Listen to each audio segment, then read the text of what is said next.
Hello, everybody. My name is Benny, and welcome to the Fullest Apprentice and another tarot chat. Today we have Nick. Hey, Nick, how are you doing?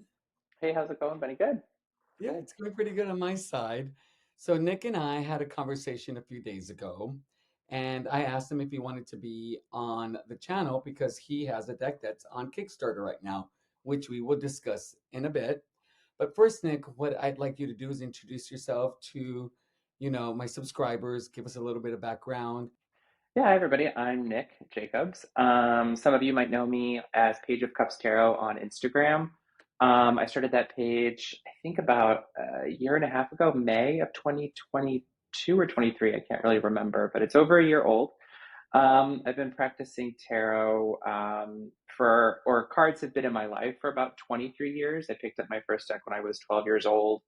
I had a grandma who was kind enough to take me into the local New Age metaphysical store, and I had seen tarot being used in popular culture, in movies, and stuff like that. And I was like sort of obsessed with like this idea. So that's where the inspiration come. And on my off time from tarot, I'm a designer, art director. I lead photo shoots, kind of just the creative realm. I lead creatives. I help mentor them, and so actually find there's a lot of overlap between sitting with somebody reading tarot and also kind of guiding young designers. So that's a little bit about me. Yeah, that explains a lot as to why your webpage and your Instagram is so aesthetically beautiful. It is Thank one of you. the nicest ones out there. I love it. Thanks. Yeah, I worked at an e-commerce like retail space for a while, so I got really adept at photographing flat things, if you can believe it. And so that's been kind of a passion. So I got to mix not only my passion for tarot as I opened up this business again, Page of Cups Tarot. Um, I got to mix all of the creative stuff from my kind of full time job and all the learnings there and kind of mush them all together with the tarot. And so for me, kind of like surveying the kind of tarot landscape, I didn't really see kind of this kind of attention being, there's a lot of attention paid to the cards, but I liked kind of like what cards could do as they kind of, kind of lift off the surface and things like that. So aesthetics play a huge part in my life. And so I think for me as a designer, tarot is also an expression of kind of not only aesthetics but also kind of the human condition. So again, kind of combining everything into one was not only a challenge but something that was like really fun to do. So thank you. Okay, very cool. So, right off the bat, I just want to say that you're actually the first person that I have not, who I've had on the show. The show, I keep calling it a show. It's not a show. It's a show. Yeah, it's a It's show. People watch. syndicated. It's a channel. You show. um, but that doesn't have their own tarot channel. So I'm curious to know, because I actually haven't asked this because I wanted to wait until we did this. Why haven't you decided to kind of embark on this tarot journey with TarotTube? So honestly, I'm a huge YouTube consumer of all kinds of content. It's probably like it's not even like competes with Netflix. I just watch a lot of YouTube just like on the background, like while I kind of work. But for me, I think video and motion kind of in my creative sphere has never really been kind of at the forefront. Not that I don't have an interest in it, it's just never been something that I've actively pursued. Doesn't mean that I, maybe won't in the future. I've had a couple friends, including you, Ben, ask me like, oh, like, would you ever consider, putting your face on YouTube? But for me, still imagery, very similar to the tarot, has always been kind of more attractive to me. So, all of the images we see in the tarot are frozen, and so for me, kind of creating images that are and of themselves also frozen, I think there's a lot. For me, that's where kind of the passion lives. But again, it's not really something I've delved into. I make reels and stuff on Instagram, and that's been really very much a kind of a boundary of expectation or of experimentation, which has been really fun. But at the end of the day, I think I'm a still image person first, or a frozen image person first, and then potentially maybe we'll go into some video work on YouTube potentially. Who knows? Okay.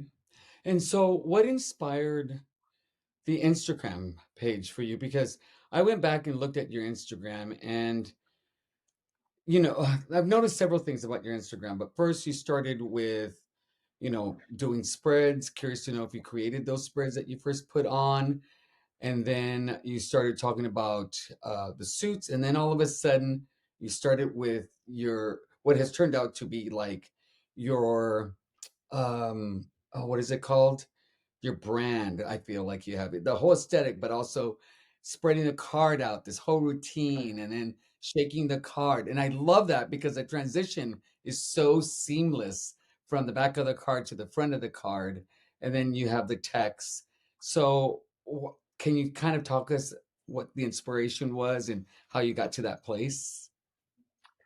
Yeah, I think when I first started the Instagram page, it was again kind of back to our earlier kind of mention of blending my passion for art and design with tarot kind of all together. So it started out as that I would feature some pieces of art that I thought were really inspiring or had some kind of like links to the tarot. Again, to the spreads that you mentioned, those are all spreads that I developed over the course of my practice of 23 years. Single card pulls, things like that. It was just like my way of um, kind of kind of putting myself out there and kind of this is how I do it. If it vibes with you, great. If it doesn't, you can move on and never pay no attention to it. And I guess like it was just mostly experimentation. I found that wherever you start in your creative content making journey or tarot journey, it is always you're going to look back on it, and if you are not cringing at it and if you are not kind of critiquing yourself, I feel like that's a good sign because that means you've grown. And so for me to look back at kind of the earlier stages, like it doesn't mean that I don't like it. It's just like I'm happy that I'm growing like in that content creation, like the whole shaking of the card, the transitions. Those were just kind of I saw some other creators do it, and then I kind of like put my own spin on it and kind of doing a little bit of that ASMR thing too. So it was kind of just a lot of experimentation. And again, looking back at what I had done and kind of saying, okay, I've grown. What else can I do? And just kind of continually pushing. A lot of the content right now on my Instagram page is dedicated to my upcoming tarot deck that's on Kickstarter right now. But I'm kind of using that as almost like a liminal space and in between because I'm still um, kind of not sure what I want to do next. I think as creatives or people who make content, we get not bored easily, but boredom is kind of a part of our life, especially when we make stuff. And so just finding the new kind of edge in life or the new boundary and creativity, I think could be fun. So I maintain a blog where I write about kind of right now, we're just kind of going through the majors right now on my blog. Mhm. And I put that on pause while I kind of focus in on the deck I'm launching. And I'd like to, of course, get back to that because writing has always been like another good part about it, about tarot. People write about it constantly and everyone has a different viewpoint. So I Yeah, was like, well, I can put mine out there.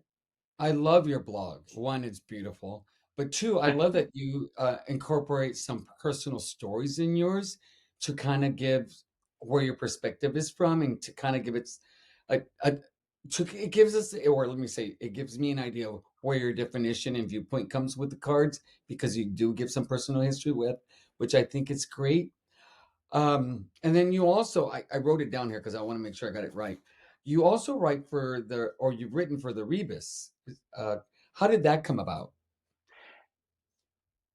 So, in the Bay Area, there's some tarotists and some tarot readers. There's not as many as like I thought there would be, but there is a kind of a passion for it. And the editor in chief, Hannah, she actually lives right over the bridge. She lives in Berkeley. I'm in San Francisco, Berkeley or Oakland. I can't really remember where. But her and I met through Instagram, through tarot channels, and then there's a small shop in the East Bay or kind of in kind of the Oaklandish area as well, where she was selling the first issue of the Rebus. That's where I kind of got physically exposed to it.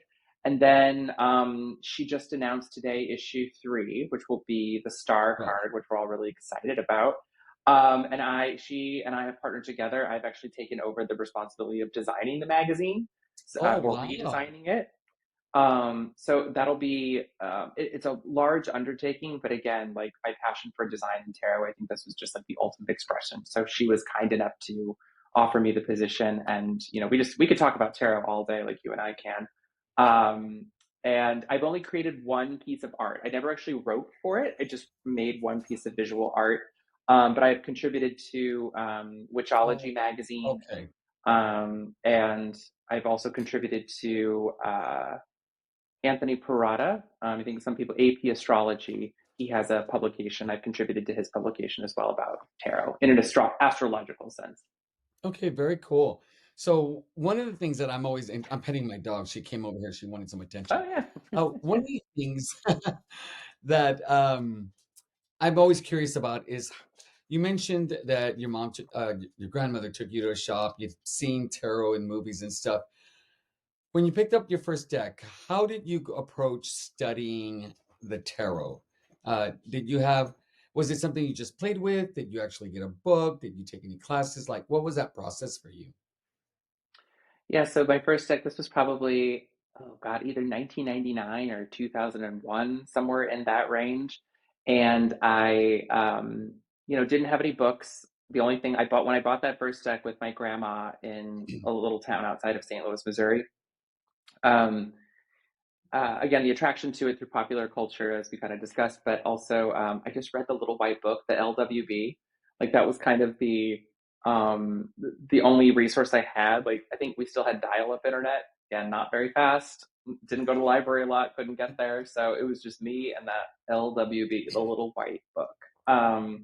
And actually, as I worked with it or kind of flipped through the cards on a regular basis, I actually found that um, I guess I've always had like this, like a strong sense of what I call visual literacy of being able to read images almost like books, and get kind of everything that they have within them already. So I was like very lucky to have that. And I think that that's what led to my passion for art history and for design and things of that nature. So, but when it came to studying, it was just kind of just playing around with them and getting to know them and kind of understanding, anything that was included again in that little white book. That was the study guide Yeah. for me. And how, were there any particular cards that you like really struggled with? To this day, I think when I started, not so much, because I think when you're younger and you're exposed to things, you're less hesitant to be critical of them or have a hard time with them. You're just very accepting, I think, as a young person, like even at 12 years old, like you're just kind of like in absorb mode. And then as I've gotten older, I've struggled with particular cards, specifically ones that are more kind of in the vein of the feminine divine, like the High Priestess, the Moon. Those are cards for me that I've kind of grown to struggle with because there's so much density to them and so much light at the same time. So for me, those are two cards in particular that when they arrive in a reading, I heavily rely on other cards in the context of the spread to help me kind of understand the meaning of it. But as a kid, it was like, you're all my friends. Like it doesn't matter. You're all my friends. I love you all. Like none of you are difficult. You're all beautiful people. But as I've grown, like, again, kind of baggage kind of starts to settle on you. Well, I really love that you share the fact that you do still have cards that can be very challenging, and that I've not heard anybody say that I have this challenge with this card, and so what I do is I use the cards around them to help kind of flesh out the meaning of that card within the spread. So that's very, very interesting to me. I think that's Oh actually yeah. something that I will remember. I'm always looking for a golden nugget in these little chats, and I think that's a golden Oh yeah. nugget for me, is being able to remember I can use the context. It's very interesting. It's like, and I can only kind of set that concept in like my personal life as a sign language interpreter. Sometimes Hmm. people will use a certain sign, and I'm like, whoa, okay, that came out of nowhere. And then I have to kind of like sit with it until I see the whole concept come to fruition before I'm like, okay, now I got it and I can go. Yeah. But there's this delay. So I'm thinking there might be a delay in incorporating that particular card in the reading as well as you're working through it. Yeah. Yeah, I think for me also, like the human experience is nothing but context. It's nothing but kind of how we relate to cards, how we relate to other people, how we relate to the world around us. And so I think the same principle can be applied to cards. Like you can rely on other cards to help you kind of get a better understanding of maybe a question or kind of like you said, like kind of oh, I need to maybe wait a moment and like let it kind of sink in a little bit. So I think context is key in a reading. And even if it's a single card pull, like if I was to ask a querent or a client, like you've experienced, like I like to end all of my sessions that I have with private clients on a one card pull. And if they have a question, that's really helpful because, again, that's more context. But then if they don't have a question and we just kind of pull a card, see what the universe kind of wants us to know in this moment, we all have the context of the other readings that we had conducted before, during the reading. So again, that Mhm. helps me to kind of uncover, meanings behind, again, cards like the High Priestess or the Moon, things that are really kind of hard for me to kind of tap into immediately. And after after how long after you started studying the tarot did you feel, you know what, I don't necessarily need the guidebook anymore. I feel like I got a good base Oh, that is a understanding good question. tarot. Was it a year, two It was years, with 5 years? um, a particular deck did it. It was Tarot of the Old Path. It's a deck that I don't really resonate with anymore. But at the time, I was super into the occult, into studying witchcraft, specifically Wicca, to kind of understand kind of the nuances of those particular earth-based religions. And a lot of that passion that I had for learning about that was layered into these cards. And so when I read for friends, either in high school or in college, that's where my intuition really started to kick in because the language that these cards or the imagery, the visual cues that this card had baked into it were already kind of in my mind from studying something that's adjacent but not exactly matchy matchy. So when I started to kind of build that vocabulary or that kind of what I call with some of my students like toolkit, like of like meanings that you have, bouncing around from Yeah, deck to deck at that yeah. point became relatively not easy, but it became more.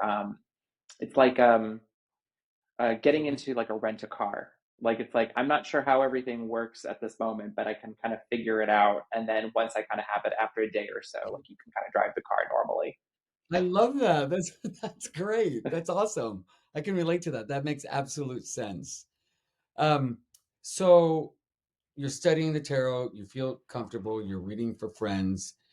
When did you start making that transition and how did you make that transition, like with confidence, to start charging and having clients pay? Because that's a big step. It's different from, I'm going to read for my friends, which is a big step in itself, to I think my skill set is really good. I really have a good handle on this, and I'm worth my time with the tarot now. So what was that big step for you? Oh, I have to commend there were I don't know their names. Okay. There were these two women. They were sister-in-laws, and they would come. I worked in college at a Starbucks, and I usually worked the drive-through window. And this is like in a teeny tiny town outside of St. Louis, Missouri. And every time they were repeat customers, and they came by all the time, and they would ask. We would just talk about. We'd shoot the breeze. Like we would talk about like this most random stuff. And I did at some point mention my interest and ability and passion to read tarot cards. And they're like, "Oh, we would love to have you over, and we'll pay you." And so it Oh. was less of like me actively, kind of going out and say like I'm going to charge people, and it was kind of this like Ace of Pentacles moment where like these two wonderful customers who I had been seeing for probably every day that I worked for, I would say, a year and a half, 2 years, after kind of striking up conversations, they were like, "You come over," and so I did. There was one Friday night, like I got in my little burned out Toyota Camry, whatever, and drove to their home, and it was them, the two of them, and then I think one of their mothers. And I couldn't even tell you how long the readings were, but maybe 30 minutes with each of them, and they were.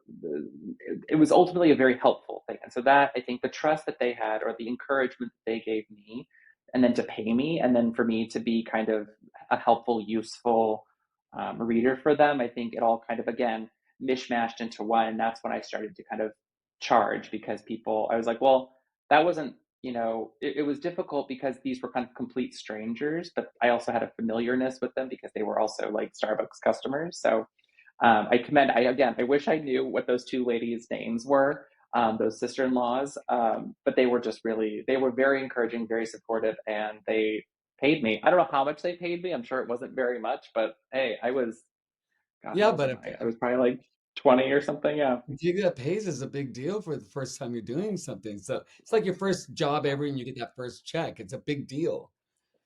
Yeah. So for people who are considering transitioning from reading with friends and for themselves, on TarotTube, um, how did you figure out how to charge? Like how much to Mhm. charge? How did you figure out your worth? Because I think that's really, really a big challenge for people. And not even in tarot, like therapists who are going out into the community, like, what's my worth? And when you try to look at other people, like how much they charge, you not don't necessarily have a lot of people in your area that do tarot Yeah. readings. It was actually a principle I learned when I went to graphic design school. We had a guest designer who was a freelancer come in, and the best piece of advice, and again, take this or leave it, some people really agree with this, some people don't. I happen to really kind of resonate with it, was that he goes, the only thing we have in our world or in our life is time. That's the only thing the only resource you can never get back. So charge for your time. So for me, the construct of charging not per minute, but like the way that I charge is, I think a lot of readers do this, is like half hour, hour kind of sessions. Like some people do per card, like sometimes I'll do that when I'm out. But when it comes to private clients, I charge for my time and kind of from that point on. When it comes to how to price that time, again, that's a very difficult, difficult kind of thing in construct. But I think I kind of like looked at other metaphysical shops that had some practitioners and kind of looked and see that said, kind of saw what they were doing. I actually found it to be very similar to freelance design, like charging per hour. So like I kind of used my rate for normal freelance work to like apply to this. So it was kind of like, it's still time. How valuable do I think my time is? And that's kind of how I started that charging. And then I think one thing that people forget to do as readers, especially young readers, this I think is more for kind of budding readers or people who are just getting started, is yeah, you should probably go a little bit lower than the market rate, just because again, you're building your business, you're building your skill set, but really assess what you're charging every year. And if you raise your rates by a couple dollars, like $10, $5. I think sometimes for every year of service that you've given to your clients or to other people who seek you out, I think that's a really kind of thing that we forget to do. So if you're just starting out, I would say once you have that set price or kind of your general idea, revisit that pricing structure every year or so, just to make sure that you're kind of amping it up a little bit or a lot Yeah, of it, whatever you're comfortable with. yeah, that's one of the things when I was thinking of opening up my own practice is like figuring out self-worth. There's a lot of therapists where I live, so I could do a market analysis pretty easily. Um, and then, but how do you raise your rates was a different story. Hmm. And so one of the best pieces of advice that I had heard, and I was listening to tons of podcasts on this, was you figure out what your schedule looks like. Like how many clientele can you really accommodate in your schedule? So let's say it's Hmm. 10. When you reach 60%, six clients, it's time to raise your rate. And you Yeah, don't raise your rate by $5 or $10. You rate your raise by $20 to $25 at a time. Because once you fill up, you're done. You can't raise your rates until somebody drops off, or you have to wait a whole year. And yeah, then so when you raise your rate, then what you do is everybody else stays until a year. The new people end up paying the new rate, and then the older people at their 1 year anniversary will get the new rate. And yeah. then you'll reach a cap where people are no longer willing to book with you because you're just too pricey. Then you go down a little bit, and then you'll have your set rate that people are willing to pay, which I thought was really, really smart. But it's just a way to figure out how to uh, a price. You're the first person we talked about when it came to Pricing. how much do you charge and how to do it. Actually, I love this. Um, so now you started an official. Oh, that's what I want to know. So let's Okay. talk about the Page of Cups. How you Oh yeah. decided to name your business, your blog, your Instagram. So take us through that, process and how that just resonated for you. Yeah, so that deck that I had mentioned before, the Tarot of the Old Path, I think it's from the 80s. They still, I think US Game System still produces it, but there is when I was looking through that deck, I think in that little white book or the booklet that came with that, they did talk about significators or signifier cards, or that being a tool that you use when you start your spread, selecting the card that represents you. And I was like, oh, like this is fun. And I was like, I'm gonna find my card. Like again, I'm like 12, 15 years old, somewhere in that range. And I'm going through the cards and I see and I'm kind of reading this artist interpretation of all of them, and we get to the Page of Cups, and I'm like, huh, like and I don't use tarot as like a identifier of actual people in readings. More often than not, it's more of an energy or kind of an expression of an archetype as opposed to, oh, this person has dark hair and is probably female or male or kind of like all of those kind of physical specifications. But this particular deck did make some of those claims or those identifiers, and so they said the Page of Cups is usually a younger guy or boy who is adept at the magical arts, traditionally psychic, and is also very creative. And I was like, girl, that is me, like to a T. Like I was like, I'm like to see this card, and the card actually, Page of Cups, albeit looking kind of, pardon my French, but a little bitchy. Kind of looked like me at that time. Yeah, it looked I very, love very it. bitchy. And it's him holding like, it wasn't cups, it was cauldrons. He was the Page of Cauldrons, i.e., cups. But he's holding this cauldron. He's got like one finger dipping in it. He's looking at like out at the frame, just like with this smirk on his face. And I'm like, oh my God, what a like bitchy look. But the writing and the description of that particular card really resonated with me. So that was what it was. So that's kind of how I chose that. And then when it came to the business, again, this is still like the official business. I've been reading tarot again for 23 years, but charging people for maybe 10 or 15 years, but like really kind of making a place for myself in the sphere of like, again, Instagram, creating a business, things like that. Um, we were trying to figure out what to call it. I had a friend of mine, a really close friend of mine here in San Francisco, and he's like, this is a really big passion for you, and you're really good at this. Like, maybe want to consider like making it an actual business. And I'm like, oh, okay, like that's thank you, like that's very nice of you to say.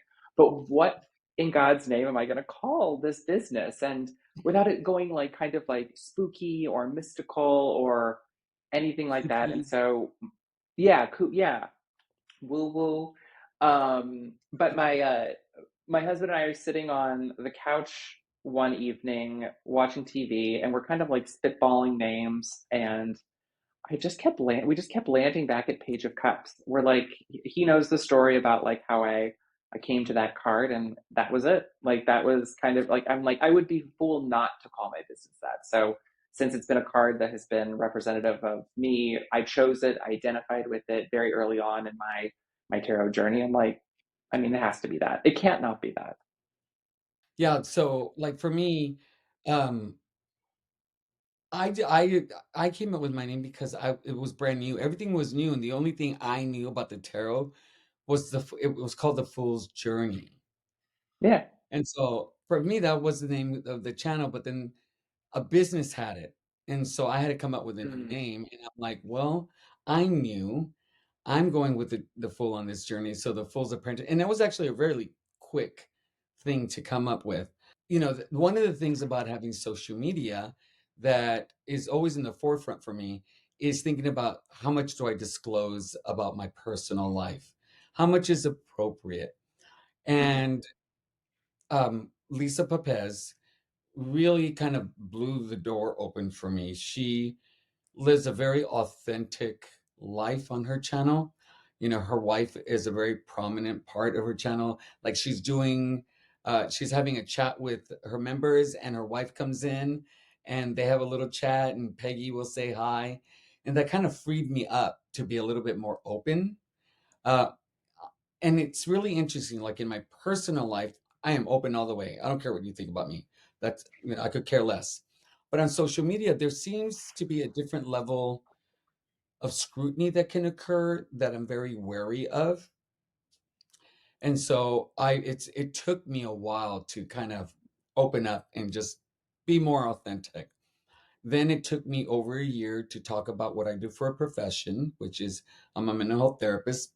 But that really was a very measured decision because I don't want people thinking, well, because Benny's a mental health therapist, I can do what he says, which is like, well, I'm not your mental health therapist. And I don't want people to have that perception that because I say something here that I believe in with the tarot that relates to mental health means that it's the right thing for you.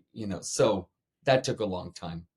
And then now, I had to think really quickly, do I share that I did drag?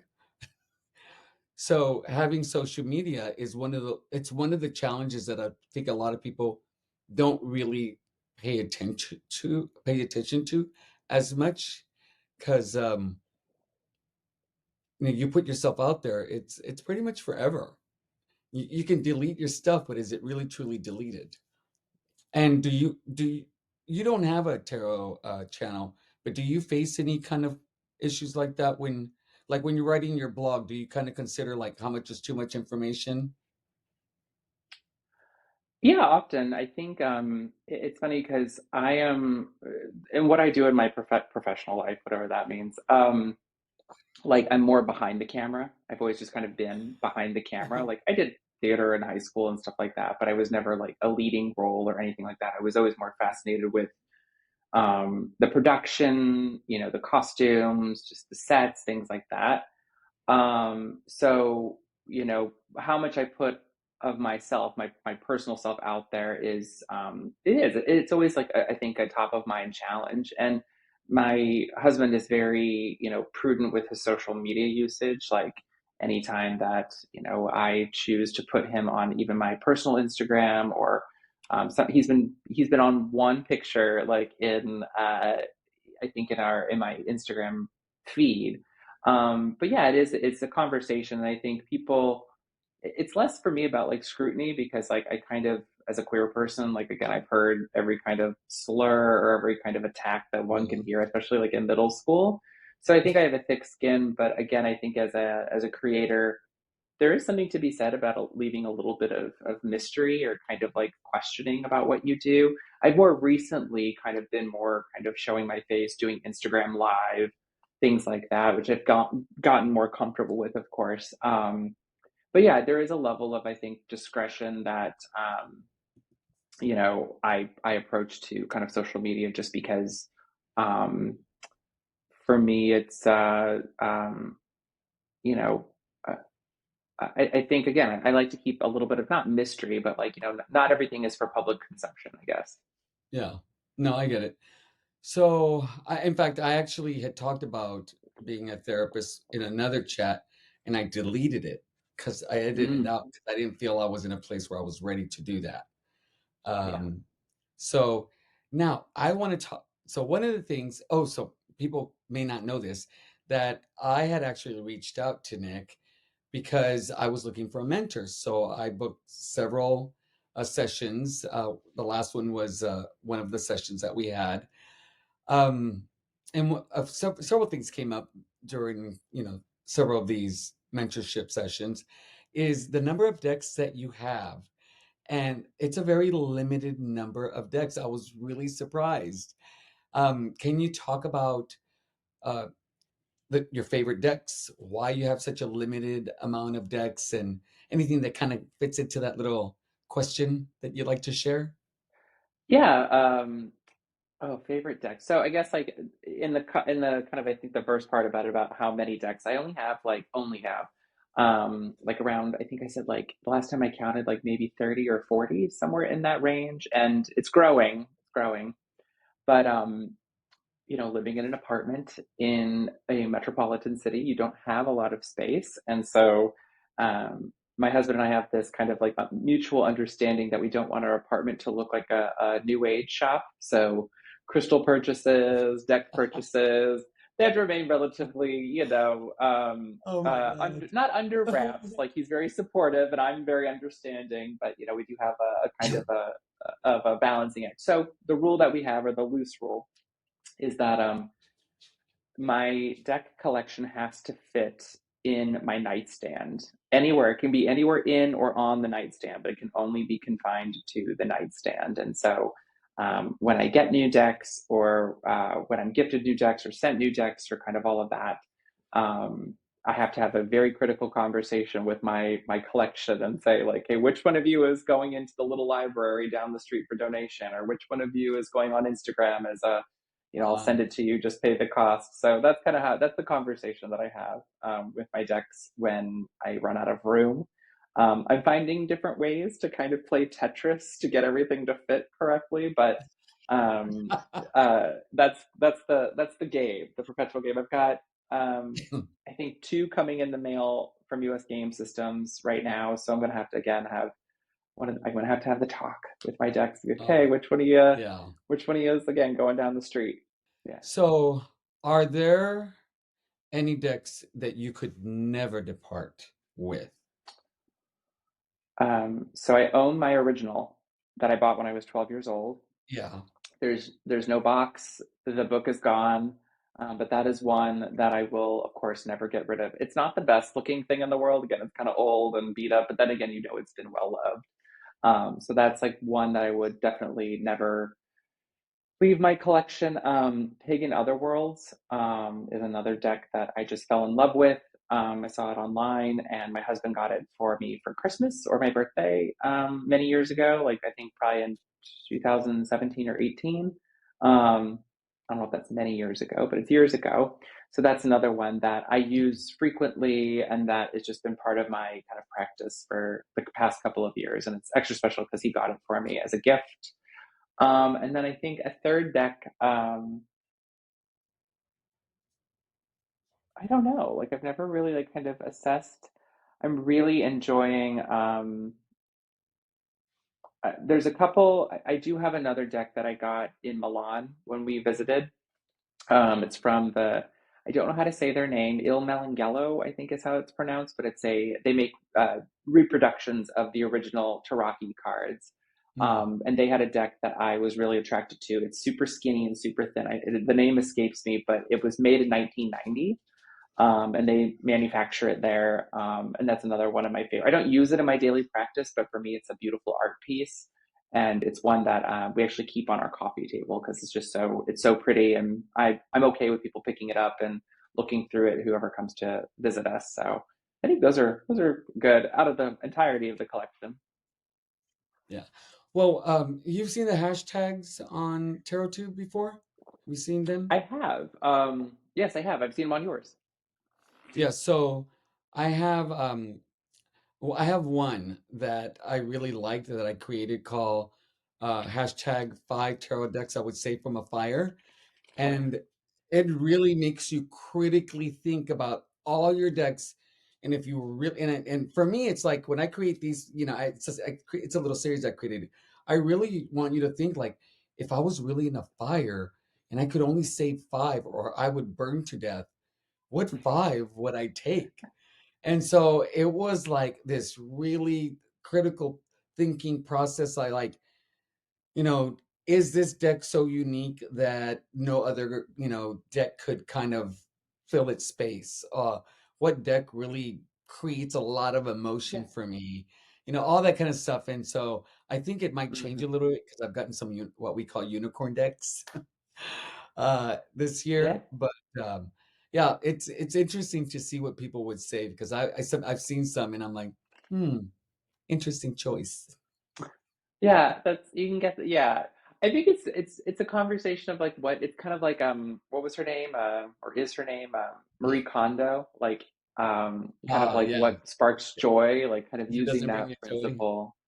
Yeah, exactly. If it doesn't like you can burn, it'll be okay. Like it'll be fine. I can get another one of you. But I guess it's maybe a conversation with me about sentimentality and kind of memory as opposed to kind of anything else. Because again, like I don't have any like unicorn decks. I guess like the one I'm still on the search for is I think you have it. It's the Japanese deck, the Japanese Ghost. Yeah, the Yayoi or yeah. I can't remember the name of it, but it's in the black The box. Yoki, that name, it's a pain in the butt. Yeah. This this one, Yes, that is one that this has one. ever forever escaped me. Yeah. Yeah, this is I got very lucky. I got two copies of this one. Um, Somebody was selling it. They posted it like in 3 minutes. I just happened to go on Facebook and I reached out to them and they sold it to me. And then the other one, the creator had some on her website and she was just dropping them. And so I was checking all the time and nothing. And I forgot about it. And then I went, oh my God. So I went and looked and there it was. And then like 15 seconds later, there were no more. So I it, was part of that. I kept clicking in when those drops. I was, and you and another Instagram friend of mine both, were kind of lived in that kind of that liminal space between like kind of the memory of like, oh, she's selling, I forgot, and then going to the website and they were there. So you're the second person that I've heard of having a great, kind of synchronicity with her yeah, website to get that deck. So. it's a beautiful deck. I really like it. I will tell you that this is not the kind of deck like for me that I'll be able to really work with until I have a really good understanding of the Rider-Waite Smith, because then the amount of time it will take to study this deck, because you have to know the culture and the history and Yeah, each individual yokai, and I mean it's a lot. It's a lot. it is. I Yeah. could read it with a Rider-Waite Smith understanding for each card and intuition, but I think it's one that I would want to learn more about. Yeah. Have you ever had We a all have deck time. that We have kind of time. Time, time, time. you were like really adverse towards, like you had this visceral reaction that like this is not a deck that I can work with? That's a good question. Um, I think I'm always impressed. Um, I get, how do I say this? Um, A deck that, well, like I would, that's a good question. I've never really thought about that. There's just some decks I think aesthetically like that I'm not really like into, or I wouldn't actually consider to be. I could read with it, but it's like the joy of reading would kind of leave me because I'm using something that I'm not very passionate about. I'm not very into like fantasy. I'm not into a lot of like, I'm not into like dragons or kind of, fairies or unicorns, things like that are very mythical and have like a great place in like I think history. But for me, like I'm very pragmatic, and so to use something like a Rider Waite is definitely more my style. But there's a couple decks that I own that I just own as art pieces that I don't really read with. There's one called Depths Tarot. It's done by a Okay. creator. I believe she's in Monterey, and she has created a system, and they're watercolors, and she's used Pacific Ocean water and then herbs and minerals and different things from the Bay Area and Monterey and down in Half Moon Bay, places like that. And she's created these beautiful watercolors and created a deck completely out of that. So that is something that I'm super excited to handle and super excited to look through, but I don't think it would be as effective for me to even read for myself or read for somebody else to kind of get the point across. Because I think sometimes when you have decks that are so obscure for the individual, something like a kind of a Mark Rothko-ish kind of like very kind of abstract kind of painting, not only are you having a tough time maybe connecting with it in that moment, but also Yeah. like your querent or your seeker or your client is also having maybe a tough time kind of resonating with the images that are there. But as a deck, it's beautiful. Like the website that she's created, it's depth DEPTHS, like deep, but depthstarot.com, I think. With every deck purchase, you can pay, I think, an extra $10, and you get behind the scenes, not only of how the deck was made, but they partnered with a local dance company to use ballet dancers and modern dance to kind of express each card. And so there's these little itty bitty videos, and you can see how the card comes to life as a person kind of dances around in kind of a blank space and kind of how they express the card. So it's almost, I think the term is somatics, or like kind of like the way that the body responds to things. And I think as a system and as a expression of creativity, it is phenomenal. However, it's not a deck that I think that I would be um, reaching for if someone said like, "Hey, can you give me a reading?" It's not something I would reach for. So, but it's something great to like. It's a conversation starter too. So, when it comes to your own personal practice, what does that look like for you? Do you do daily readings for yourself? Do you do weekly readings? Do you have a particular deck that you use only? Do you mix decks? Do you use oracle cards at all? Um, so yeah, I do pull cards just about every day. I bought a Magic of Eye, that company on Instagram, lovely company, like again, very premium, super amazing. No plug, I'm not getting paid, but they are beautiful. Like they make these beautiful astrological journals. And I use that and I pull, it's kind of fluctuated and shifted over the past, like I would say 2 to 3 years. But basically, I every morning I sit down at my desk and I shuffle and I pull 3 cards and I write the 3 cards down in the journal and then I tell, because it's a planner, there's not a lot of space to journal up for it. So instead, Mhm. I try to make my reading or my story that I'm telling with these cards as succinct as possible. And so that I think is a challenge. I think you and I have discussed on certain times that when we're reading cards, there's this impetus for us to keep going and keep talking. Like if we don't talk enough, like we feel like our client's not getting like exactly what they need or want. But Yeah. sometimes a reading can just be exactly that. It can just be a one card, here's the meaning, it's very succinct, and that's it. So that it's less, the journaling prompts or the journaling exercise that I do in the morning is less about reading myself and it's more of a storytelling exercise that I leverage or that I try to do every day. Um, it's like doing like Sudoku or like kind of like doing a crossword every morning or Wordle, of which I do all of those things. But it's just another way to kind of tell a story and to kind of get into the cards. And about last year, I was switching decks once a week, which I found to Mhm. be a great way to get exposure to all the decks. But I really wasn't getting to know the decks per se, like as much as I could, especially if I got new ones as gifts or from vendors or whatever. So now I just use one deck a month, and I go through it and Okay. I read, and that's how I kind of get to know any new decks. So yeah, that's kind of, and then when it comes to Oracle cards, again, there's some beautiful decks out there. The creators of the Pagan Otherworlds, they've got there too. I think they have 2 or 3 Oracle decks, Yeah. which are gorgeous. I don't own them. The- I've never They're, really reson. They're what? uh, I find them very tough to use. I I They rely on are. it. I have to rely. Yes. Some of them I can incorporate my own. I'll use the three keywords and I'll look at the image and I can be inspired and a thought will come up and I don't need to use the guidebook. Sometimes I'll read those three words, I look at the image and I'm like, bloody hell. So then I read the guidebook and I have a better idea. And then, it's an interesting process to how the Yeah. mind works in gathering all these images and this information to create this inspirational reading. I find it fascinating.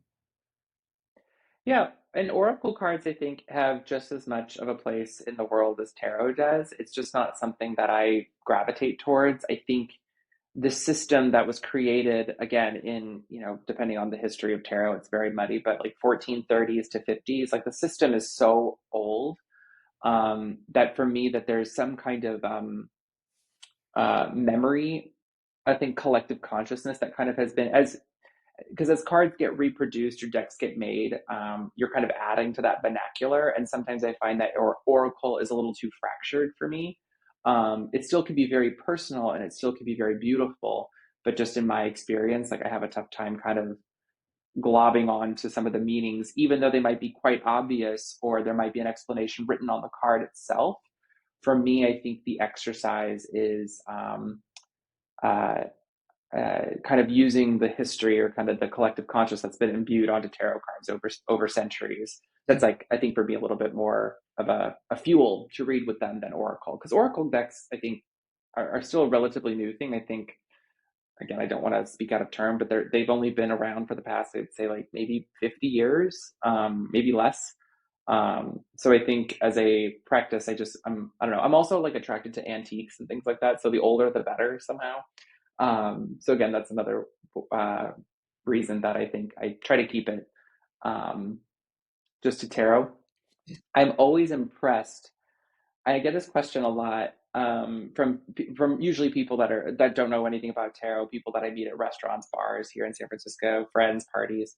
They're like, "Do you ever mix decks, like tarot decks?" And I'm like, "Oh my God, Oh, no! Like I like I don't do that." And I know some people who do, and if it works for you, great. I think you and I have talked about this. I think one of the most disarming and one of the most toxic things that anybody can say about tarot is the word no. If it's your practice it's your and it works practice. for you, it's correct. Like, Yep. so I say no for me. I'm like, it makes me so anxious to mix decks. It's like kind of like Well, there are a couple individ. of decks out there. The Alley, I can't believe I had a picture, the image of the box. The Alley Man's Tarot, I think it's called. They're actual cards from 78 different creators, like actual decks that are out there. They pulled cards and then they created a tarot deck out of all those Yeah, images. It's really, really interesting. You should watch some of the walkthroughs if you're not familiar with it. Just see how the cards look next to each other. They're very, very well put together. It's just not a deck that resonates with me because it's just I don't resonate with all the styles of artwork that are within the deck. I think I've seen that deck before, and I think that there's if there's an intentionality behind it, behind like kind of combining those images. I think that that's like 100% like tip top. But yeah, like for me, I would feel not anxious, but I would just be like, for me, like again, like the visual through line between like a deck that's cohesively made all together. I think that that's another way to unlock the intuition. Yeah, I think also because, I think that's how your mind also works is that fluidity with the imagery because that's part of your business and you went to school for that type of aesthetic to be able to see things like that. Uh, I think that might be part of the reason. Oracle decks for me, I Yeah. love Oracle decks. Oracle decks actually made kind of reading with the tarot an easy back door to get through. I feel very comfortable with Oracle decks. In fact, I mix them all the time. If you look at my Instagram, there's always an Oracle deck in the middle of my two tarot cards. The Oracle deck really is the thing that I really need to focus on for the day. And then the two tarot cards Mhm. really kind of tell me, what it is that I need to know about today and what I need to do, or what I need to be mindful of, or what I need to be careful of uh, uh, for that day. And lately, my readings have been really like spot on for me for the days. It's really interesting. But that's how I tend to use the oracle cards, is in those readings. And I find so you have your journal. My journal is Instagram. So I take an image and I write what the reading is much larger, but then I condense it to something very Mm. palatable. Um, but if I'm doing a reading for, let's say, a friend, it comes out very condensed, like it is on Instagram, and I struggle to tell this storyline. So that's the area I feel I need to develop as time goes on. Yeah, it's like being an improv actor or kind of a stand-up comic. Like there is a level of storytelling that, of course, tarot is, and that's I think what I kind of associate it with the most. And so I think sometimes stories are short, and then sometimes I think you can, as you kind of, as you grow in your practice, you can start to add more characters or color or more scenery or kind of like start to build that story to give a little bit more fidelity to it. And that's when Yeah. I think you start to get more, we've been as a human race or as a group of people, we've been telling stories since the beginning, since we've all got here, Oh since yeah. we climbed out of the primordial soup, we've been telling stories. And so Yeah. I think just as you tell stories more frequently and you get up on stage or you get in front of somebody, you just build that muscle. And because you talk a lot about history, so I have a note here. So one question I want to ask about is you use astrology, numerology, moon phases. I mean, you use a lot of other stuff with your cards. It's just not the meanings of the tarot cards. So did you take time to study all those things individually, or did you just incorporate them little by little whenever you felt inspired? How did that work for you? Yeah, a friend of mine gave me some good advice on getting a cadence down with like kind of how you release content, and moon phases are a really good and natural way to kind of start releasing content. So like I usually give readings or do Instagram readings on new moon, full moon, and then we switch over, the sun sign switches over from like right now we're in Aries, like, but when I'm reading, I use that more as like a prompt. I'm not an astrologer. I know, I think I say to people, like, I know just enough to be dangerous, but not enough to be knowledgeable, like truly knowledgeable. Astrology is just an art form and a science, and it's so beautiful. And I use it, and because it is so structured, I think that that's why I start. Another reason why I like playing with it on top of tarot, or integrating them both together. But when I don't incorporate astrology into card meanings. There's a lot of readers out there who incorporate Okay. astrology. The only one that comes to mind for me is, I think it's Aries is associated with the Emperor, or maybe, yeah, Aries is associated with the Emperor. But outside of that, when it comes to a reading, I don't really layer anything astrological on top of it, mostly because I find that it actually kind of, even if I knew a lot, I feel like sometimes that can muddy my readings when I'm kind of trying to tap into the intuition. Okay. Numerology, however, I I think I'm supposed to fail like freshman year math. Like I think it was like algebra one. Like I'm pretty sure I failed it, but my teacher passed me just to like get rid of me. Not a math person, not a numbers person. And it's so funny because for me, numerology, I do bring into my practice. I do bring that into, my readings, especially when we start reducing cards down to kind of their meanings, like, bringing 21, adding to plus one of the world down to, it's the Empress. So bringing about kind of that sense of birth and kind of rebirth and things like that. So I definitely use numerology in my, readings that I have with myself and with clients. I think it's rudimentary, but it's also so effective. And I always get so surprised when I see the system really working, and how perfect it is, like for whoever developed this, the kind of the cadence of the cards. Again, Mhm. it can be linked to quite a few people. And again, whether justice, I think justice and strength also kind of flip flop depending on what deck you're Yes. using. But the system, I think, is just so perfectly done that using numerology is just another kind of, kind of key in a lock, and helps me, to kind of, give details to the story that I'm telling when I'm reading for somebody or for myself. How prominent are the elements in your readings? 100%. Like I talk about it all the time. Like I can't not mention one of the elements when we're talking about swords or cups or pentacles or wands. It is very alive, um, to me, like in that system. And I think it's also another way that if you're struggling with card memorization, which is something a lot of people struggle with, or you struggle with really kind of tapping into the intuition. I think sometimes taking the astrological, the elemental approach, excuse me, can be very, activating. It can really activate your intuition because, again, it's something we all experience on a day to day. Elements, like we all have water. I mean, there's a candle right here that I'm burning. Earth is something we live on. Fire, passions, we all have them. Drive. So I think it's a very also human way into the cards is using the elements. Okay.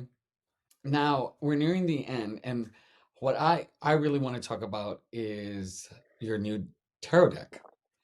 Oh yes. So yes, so what I'm curious is what inspired the idea of creating a tarot deck? I've seen your video, I've read the Kickstarter, but I'd like to hear from you. Like, what was that spark? Like, I want to create a deck. And then you talked about the idea of how daunting it could be and how AI supported, that jumping off point and actually starting to create it. Can you talk about that process? Yeah. So for many years, especially as somebody who grew up in the arts, went to college for graphic design, things like that.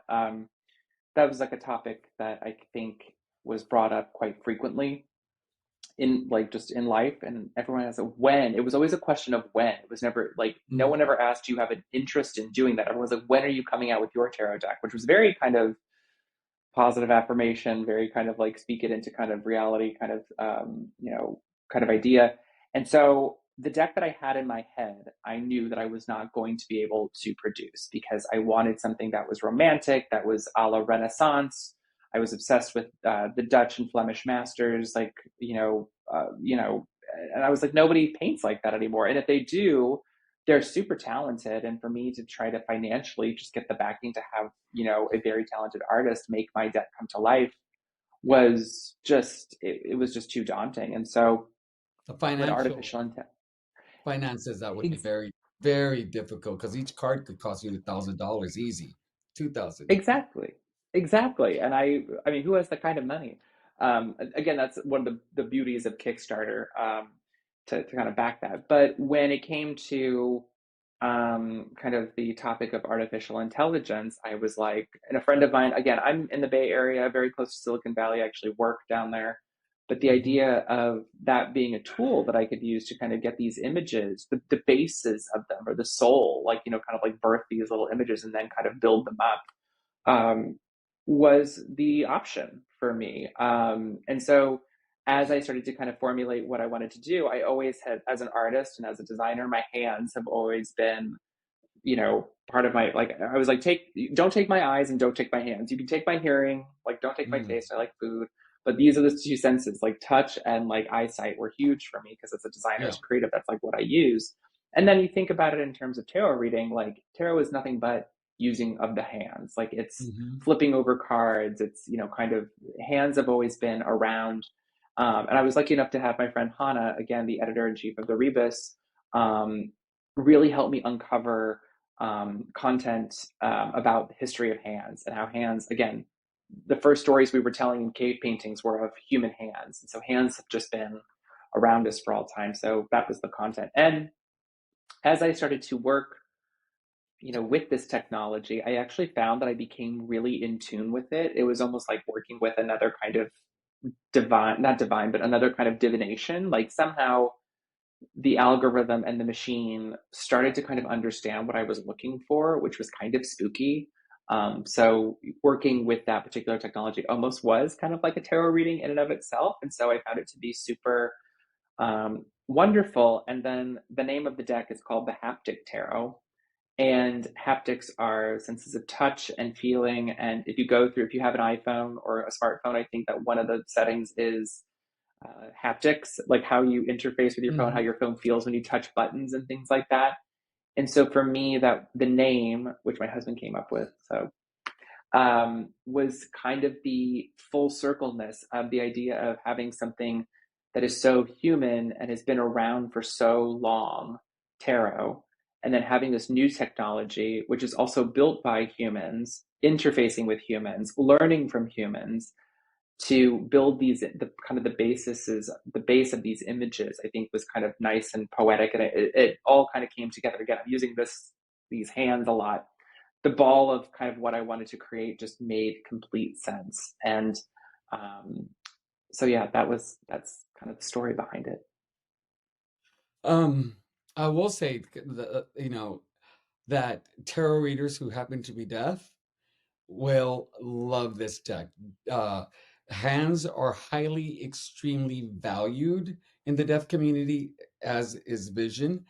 And Mhm. so having a deck that's full of hands would resonate with deaf people very, very deeply. What card did you create first? Oh, of course, I made the Page of Cups. Okay, I was wondering, was it the Yeah, Page of Cups? And how long was the process from actually sitting down and starting to create the Page of Cups to finishing the last card? it took about, I think, for the image creation or generation, I think in total, it probably took close to 6 months. And some of the cards, it took a full day just to get something relatively usable. I think a friend of mine said that I think the joke especially in the AI community, like image generation, is that it can't really do hands. Like you get like kind of tentacles and like kind of weird, Mhm, mhm. kind of like morbid, kind of bizarre fingers, but some of my friends have said you probably have single-handedly taught AI how to function with hands or how to make hands because hands were always a part of every prompt. And so I think that the Yeah. machine kind of started to learn a little bit through it. So it's a running joke. But yeah, it took about, I would say, like 6 months to get the base for every image down, the first passes. And then I think there's only two cards in this deck that I use the original base image, and that's Death and I think Page of Cups. Those are the only two that the first go round, I was like, that's it. Like that's it. Okay. That's what it's gonna look like. And then of course I modified it with adding color, doing editing, like photoshopping, some of the images to within an inch of their life to really make them all look like they come from the same. Like the suit of cups, everything has like a blue and gray cast to it. The pentacles has a green and Hmm. yellow cast. Swords has a more kind of gray and kind of some darker cast. And then wands has a very burnt umber and then complemented by green kind of cast. So a lot of editing in color and in tone in order to make sure that everything looked like it came from the same place. Now, there is, especially when it first started happening, there was a lot of controversy with AI coming into the tarot community and then artists. Um, Mhm. there still seems to be some very, very strong feelings. And then there are people who are starting to kind of understand AI's place in tarot. Did you have any apprehensions in using AI, and how did you make peace with it if you did and start creating the deck? I did have some apprehensions. The conversation around this technology is will never probably be over. I think Yeah. it's moving so rapidly, between ChatGPT and Dolly and Midjourney and Google and all of these companies that are now kind of on the forefront of it. The conversation will never be over. And so for me to kind of get in on the ground floor and start kind of experimenting, I think was uh, of course apprehensive because my intention as an artist and as a designer myself is never to steal. So I was very cognizant and very careful when I generated my prompts to make sure that I wasn't, kind of referencing artists that were still alive or stuff that had copyright. I mean, I'm using Jan van Eyck, a Flemish painter from, medieval Renaissance, like kind of early Renaissance paintings as my base. So he's dead. So I give him kudos, but he can't. I'm not. And it's a what do you call it?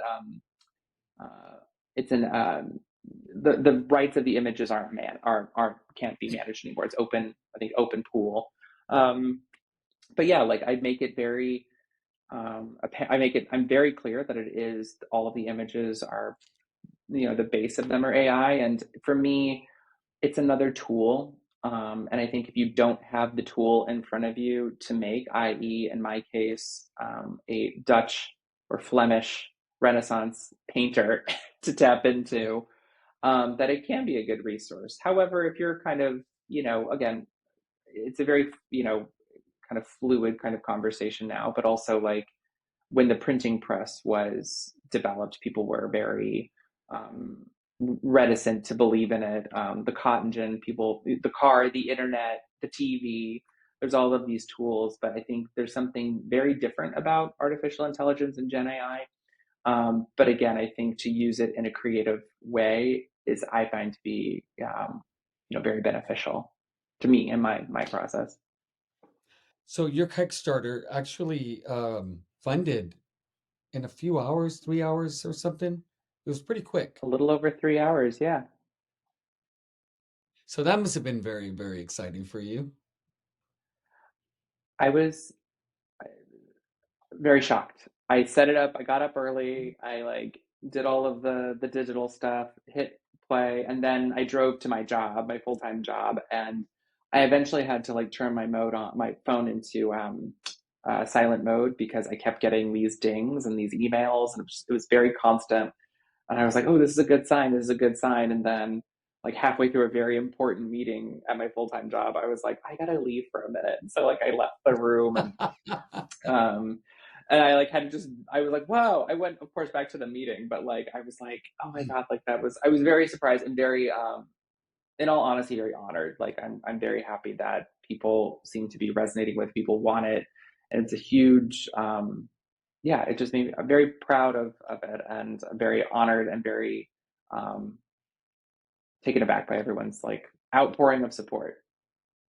Yeah, I think the fact that it funded very quickly, that more AI cards are coming out and getting funded, is showing a progression in the tarot accepting AI. I mean, there is going to be a group of people that will never be comfortable with AI and will feel that it does not have a place. And then there are people like me. I will say that I don't know where I fall Mm. in with AI and original artwork. There's I fe- it, for there's a part of me that I don't see an issue with it, and then there's another part of me that really understands that it creates such conflict with traditional artists and how people feel Mm. about it and tradition so I really don't and so it's still a process for me on trying to figure it out. I will tell you, and to be honest, I'm sitting here and um, I haven't bought your deck yet, but I go back to it and think because I'm trying to figure out, you know, am I buying it because it's Nick's deck? Am I buying it because I really resonate? Am I not buying it because it's AI? Am I not buying it? And so I'm having all these questions, but I think the AI artist part really is something that tugs at me, which I find very surprising. And I don't think I'm unique in this experience. I think what you just said is it's very mindful and thoughtful to come to these decks or come to this artwork or these visual expressions or whatever you want to call them with that framework. I think that that shows a critical thought. It shows again like where still trying to figure out where you stand. And I think especially in today's world, everyone is very, if you're not on this side, if you're not on this side, like you have to choose sides and you have to be on a side. And no, you can exist in the liminal space of still trying to figure it out and kind of come to a better understanding. I think even the questions you asked are very, like I said, very thoughtful, because I think a lot of people don't put that amount of thought into a the things that they buy nowadays, but also the things that they support. And people are just so willing to join a tribe because if they don't, they're ostracized. So I think the fact that you've thought through those kinds of questions is, I think we need more people thinking like that, to be honest. Well, it's there is the black and white and I'm just talking about AI, black and white. I really believe there is so much gray in between. There is a vast amount of gray in between. And I think that's where Hmm. probably a lot of people in the tarot really lie, is still trying to figure it out. And I think some Yeah. people are buying the AI decks, trying to figure out, does this feel right for me? And I think people are not buying out, trying to figure out, you know, is this right for me? Not buying them. And so, and I don't know where that line is of like what is right and what is wrong, but I think someone like me, I think it's probably I think it'll depend on the artwork itself for me to kind of Yeah. figure it out.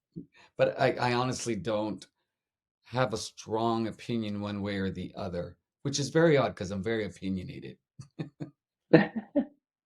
I think you're just working through it. You're just thinking about it. Like you're still ruminating. You're hermiting it. You're taking it away and kind of understanding it a little bit more. And again, if we come to, I mean, here's the thing: is that artificial intelligence is here to stay. It's not going to go anywhere anytime Mhm. soon.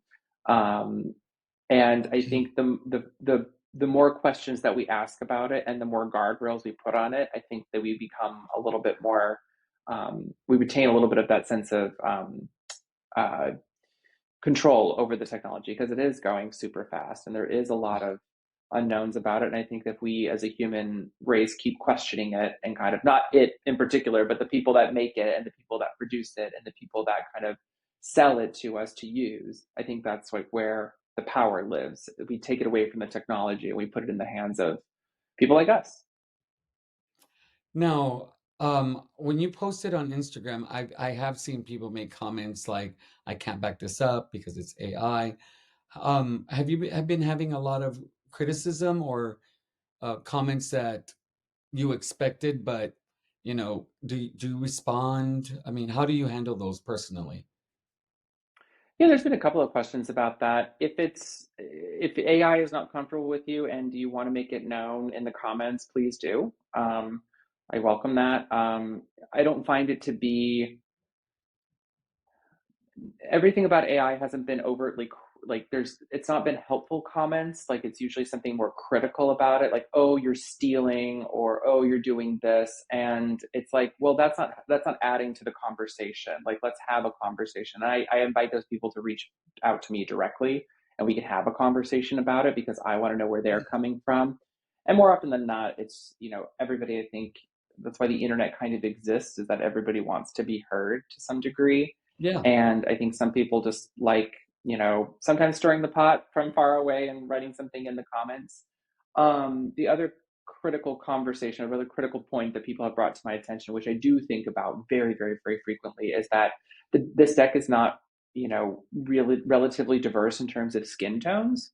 There's Oh, diversity in age of hands, and kind of there's more weathered hands, there's female hands, there's male hands, there's, I mean, again, they're hands, so sometimes you can't tell who's who. So gender, tarot will always be critical of gender, I think, in some kind of capacity, because it's an old tool.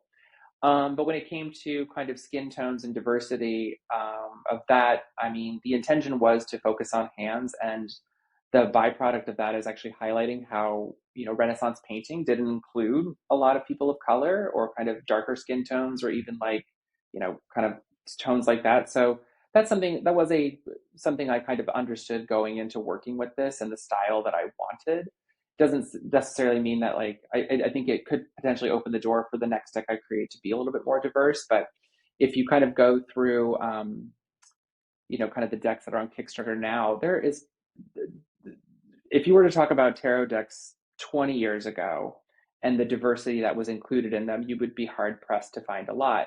Now you can go online, you can go to major publishers, and you can buy decks the Fifth Spirit Tarot, or the Fyodor Pavlov Tarot, or the queer tarot, the gay tarot. There's a jazz tarot that features all Black individuals, African American, and there is that diversity now amongst all the decks. And so I think that doesn't negate me from having to answer that question of why diversity wasn't included.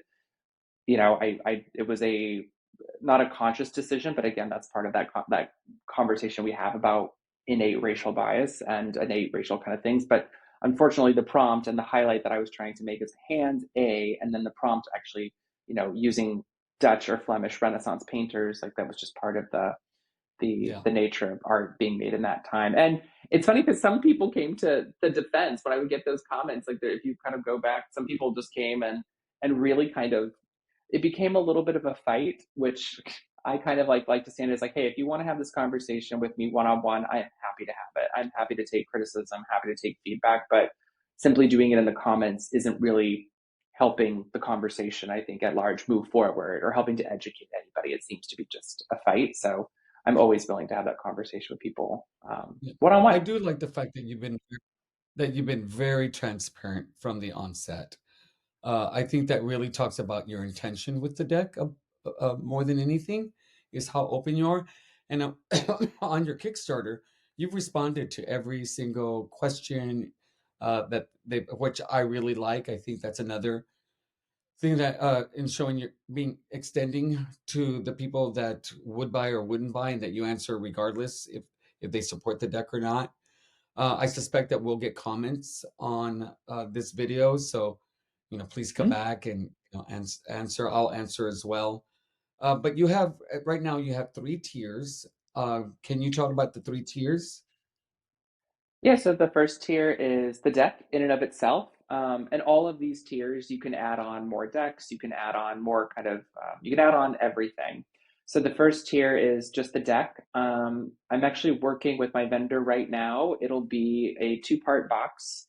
I have a mock-up that I made on my own. I'm not really comfortable sharing that with the world, just because, again, I'm not sure what exactly it'll look like when I have a general idea. I know what the design looks like, but I don't want to lead people down the path Okay. of kind of expecting something that might not turn out exactly how I envisioned it. But two-part box, 78 cards, actually 79, because we met one of our stretch goals. So it'll be a card designed by me, and the intention behind the card will be revealed within the booklet, and the card will be kind of revealed Okay. as people start to get their decks. And then a perfect bound book. That was a question I asked. I asked about paper to some of my close friends and what they wanted, and kind of just like the feeling, the haptics of the deck. And so we're doing a 300, I think, and 30-gram black core cardstock. So the cards, you can't see through them because the back of the card is very dark. It has a pattern on the back that I designed. And I didn't want that, if you hold it up to the sun, I didn't want it to filter through. So it is a little bit more premium, a little bit more expensive. It is thinner too, which is nice, which makes it easy to shuffle. And then the booklet is the perfect bound. So I asked, what are people's thoughts? And it was a resounding, let's do perfect binding, the kind of the magazine style, not so much a staple, but like it's a really kind of nice thing. So that's what you get with one deck. The next tier is a partial tier, which includes an altar cloth. There's a vendor that I've made my own personal altar cloths on the side. It's printed, but it's cotton. They're very nice. If you put it on top of another thing, it's like a really great surface to bring some of the matching aesthetic to the deck, to the cloth that you can work on. And then the last Okay. tier is the deck, the cloth, and then a coin, a divination coin. Those seem to be really popular, and I've never designed a coin before. So the coin, instead of being yes or no on one side, it's the alpha and the omega. That's one thing I really like to toy around with. Like, I think even in the tarot, kind of the alpha and the omega. I consider the fool to be the alpha and the omega. He's the beginning, he's the end, he's always the in Okay. between. So kind of something you could use, I think, for you're everywhere, you're in between. Yeah. Um, I'm gonna actually put and that in my journal as a nugget. the alpha and the omega. And so instead of kind of, I Yep. think the binary choice of yes or no, I think the alpha and the omega, the beginning and the end, gives a little bit more nuanced if you decide to ask a question and flip a coin. So it's 1 3/4 inches wide, so it's pretty substantial, but you can still like put it in your pocket and take it with you. So those are the three tiers. Now, how did you determine the size of the deck? So that was a very personal choice. Uh, Yeah, because in Oracle, when I saw it, I was really surprised with the shape because it is so very distinctly different from a traditional tarot card. Um, so very personal choice. very personal choice. So, kind of the whole thing about this deck was it was a deck that I didn't see in the world, or a deck that I wanted and I wanted to make. And that included not only the images, but the size of the deck as well. There's been so many times where I've purchased decks online and have not really checked the measurements. And I get it, and it's teeny tiny, or it feels like I'm going to, like, kind of like mess up the cards. There's a few decks I've gotten where I've actually returned them because I love the artwork, but the card is just too small. And I think Yeah. most people have, I think, the reverse options. People are like, the cards are too big. I can't fit my hands around them, because that's what I hear all the time. But I wanted something a little bit bigger. They're kind of the size of, I think, a standard kind of mass produced Oracle card. They're, I think, 88 by 126 millimeters, which is roughly, I think, 3.5 by 5. So they are substantially bigger. Mhm. Um, but not only was it something that I wanted to handle because my hands are relatively big, I wanted something that felt appropriate for my size, but also a lot of the artwork is incredibly detailed. And so I think some of those hidden things that aren't necessarily called out in the guidebook that comes with it, people can kind of explore in the card on their own too. And so giving it a bigger canvas, so to speak, I think is effective for the images as well. Okay. And can you give us a timeline? Because how many more days do you have left on your Kickstarter? As of right now, it's a little less than a week. So whenever this goes out, it ends on April 12th at around, I think, 6 a.m. Pacific Standard Time. Everything is done. The cards have been produced, the production's been done, not produced, but the artwork has been finalized, made. That file is ready and set to be deployed to my vendor. The box is Okay. completed. The guidebook has been edited. Again, I have to give a big shout out to Hannah, again, the editor in chief of the Rebus, she was kind enough to take on that responsibility and really help me not only gather my thoughts, but also see things that I couldn't. And again, having a blind eye, not a blind eye, but having fresh eyes kind of come to the editing process was super helpful. So I'm finishing designing that. Um, and then I'll send those two files off to the printer, and then it's off to the races. And then it's just, unfortunately, a waiting game to see kind of how long it takes for the vendor to get everything ready, proofing, stuff like that, and then get everything delivered to me here in San Francisco. So um, if all goes according to plan, I should have decks here in San Francisco and start packaging hopefully by, okay, let's see, April. I would say late June, early July, and shipping out something sometime in July or early August, if all goes according to plan. That's going to be a job. Packing, shipping. That's good. I hear that like for some creators that can be quite brutal. It is, it's a process, but I'm kind of in the fact of what is it, the is it the Eight of Pentacles? It's the gentleman looking down, kind of doing the repetitious act of like carving Mhm. the pentacle. Yeah, That's yeah, kind of what it's going to be like to me, which I'm happy to do. Like, there's some part of that which is like, ooh, this is going to be therapeutic. Also frustrating, but therapeutic, hopefully. I'm choosing to look at it from a therapeutic standpoint. and what challenges did you face in writing the guidebook? Because you mentioned you were very grateful that you had Hannah, I think her name is, to Yeah, Hannah, yeah. assist you formulating your thoughts and editing. Did that feel like a very daunting experience? Because in reading, your writing style is very like crisp and elevated, and so I'm wondering. I thought that writing your book would be really fluid and easy for you to do. I think it's because sometimes when you're so close to your craft, in my case, tarot reading, I come up with, my kind of like, kind of meanings for all of the cards, kind of in a more general sense. The one thing that I think I was not keeping my eye on was how do my explanations for the cards link to the images within my deck.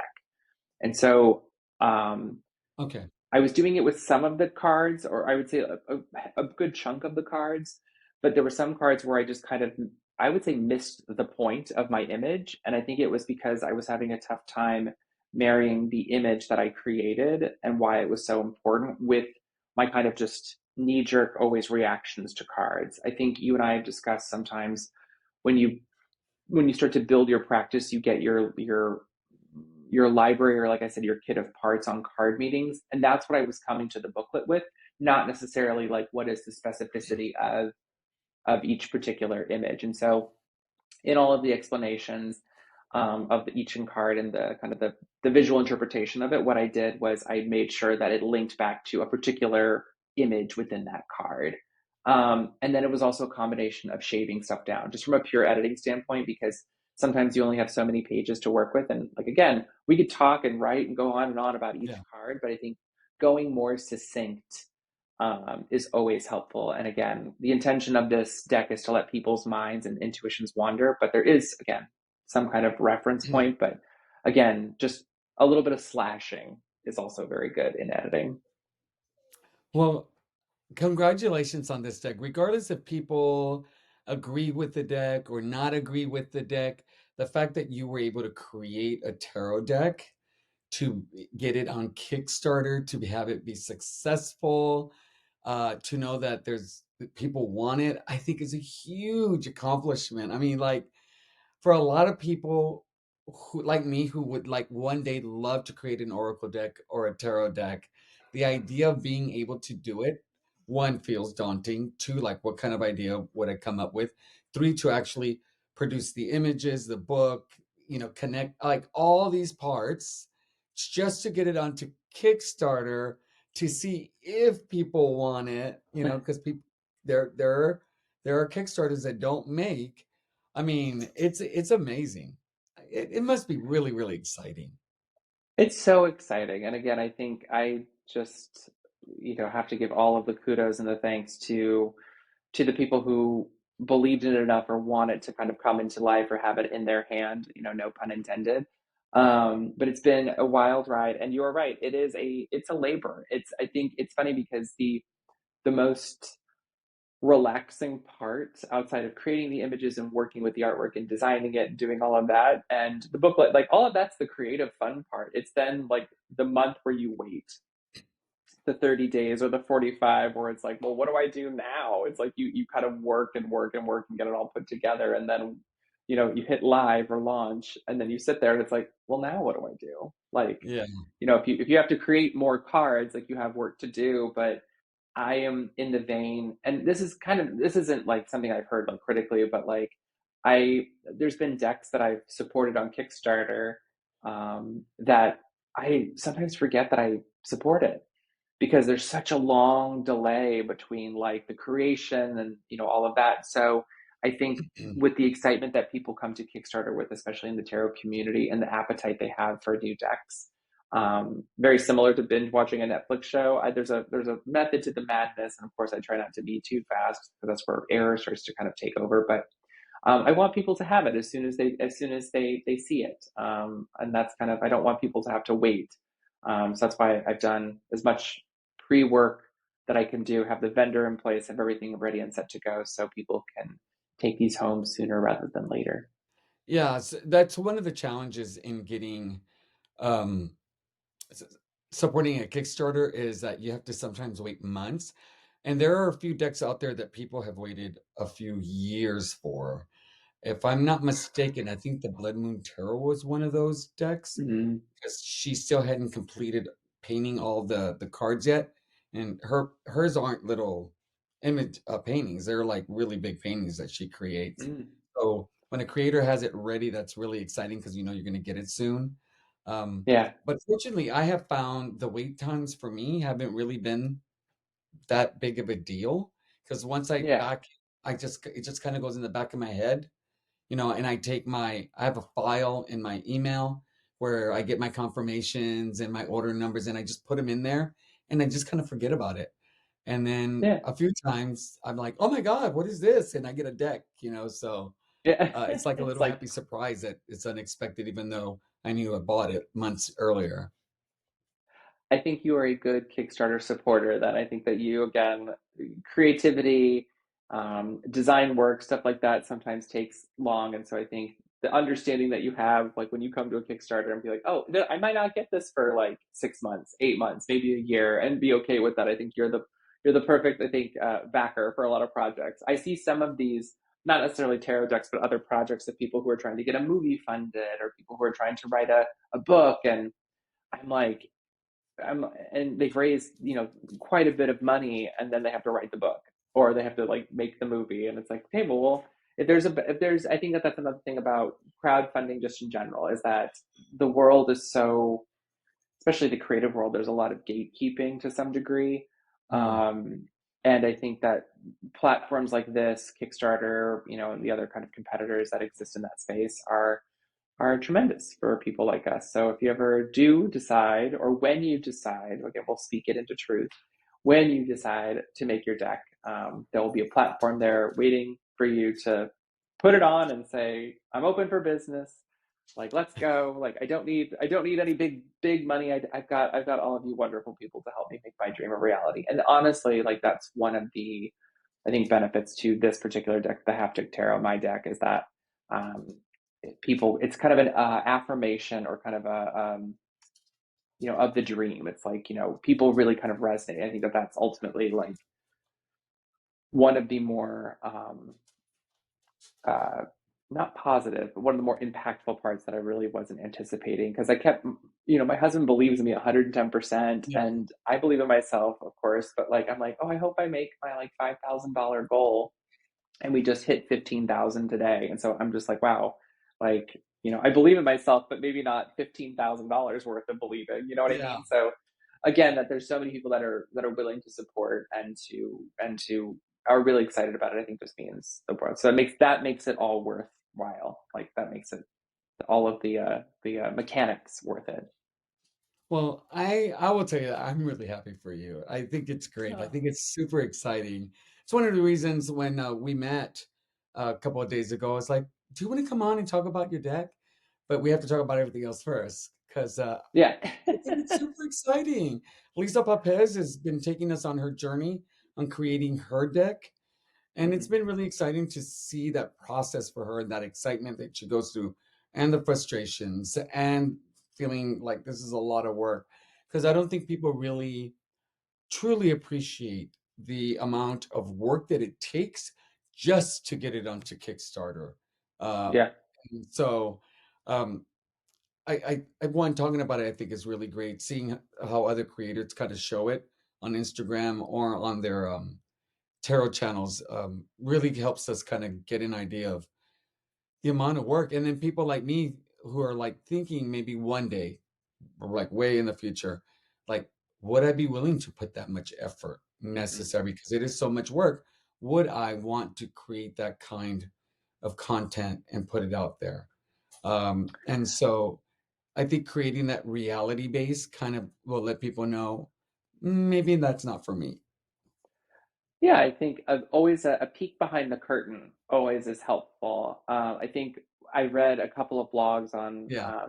just on publishing, just in general, and there was a couple creators who kind of documented their journey on, deck publishing, book publishing, things like that, and how um, it is difficult because it's a combination of like just not only just sheer effort and sheer like putting kind of a workhorse mentality into it, but also it's like this is something that I love. I think my father said once, I studied graphic design in school, but like I was also a painter and a printmaker.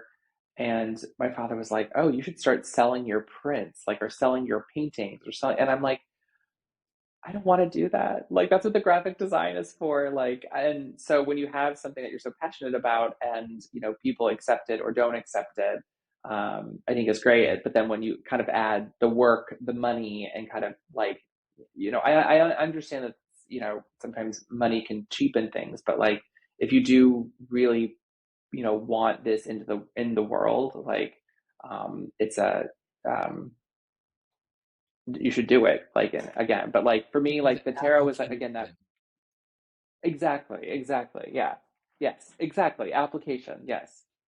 I think for people, and I think really that I think if let's say I decided to do it and I had this spark of an idea and all of a sudden the passion followed, I think that's the thing.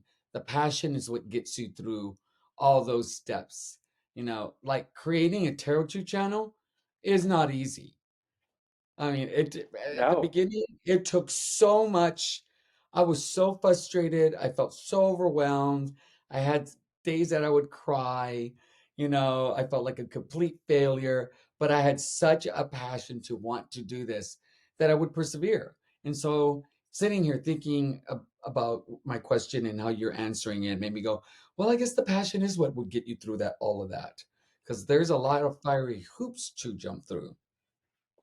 there are, and I think once you have that gas in your tank and you hit go and you can kind of, I think you do have to take breaks. I'm always like a proponent of just making sure you don't burn out, but the passion is really the thing that will keep you going. And also like having a support system and having people that believe in Mhm. you, those are all like good things to have. But it's very much kind of like, again, the fool card, like kind of like we're dancing through life and I'm going to take the plunge and I'm just going Mhm. to hopefully surrender to this. And hopefully my passion kind of carries me, from, not crashing to my death. You don't want to be that hyperbolic, but it's a really, yeah, once you got the passion in there, like it's, and you have that kind of direction, like you're kind of good to go. It's almost like, again, Ace of Wands, Two of Wands, Three of Wands. You've got that story right there. It's like, take the first step. Here we go. Just try, just go. Okay. Well, Nick, we're at the end. Thank you so much for coming on. I really appreciate it. This was a great conversation. Oh my God. I divulged way too much information, I think. Oh, no, Any it's the parting perfect amount. words? Um, I guess like if you are coming to, this channel, or if you're kind of surfing YouTube or Instagram for tarot, I think the piece of advice is just do what feels right to you. Everybody comes with, I think in this community, everybody comes with the best of intentions. But sometimes I find people getting really dejected or let down because they feel like what they're doing isn't right, or they don't feel like they're at the level they need to be at, or be where so and so's at. Just continue on your journey, and just do what you feels right to you, because for just as many people as there are in the world, there are ways to practice tarot.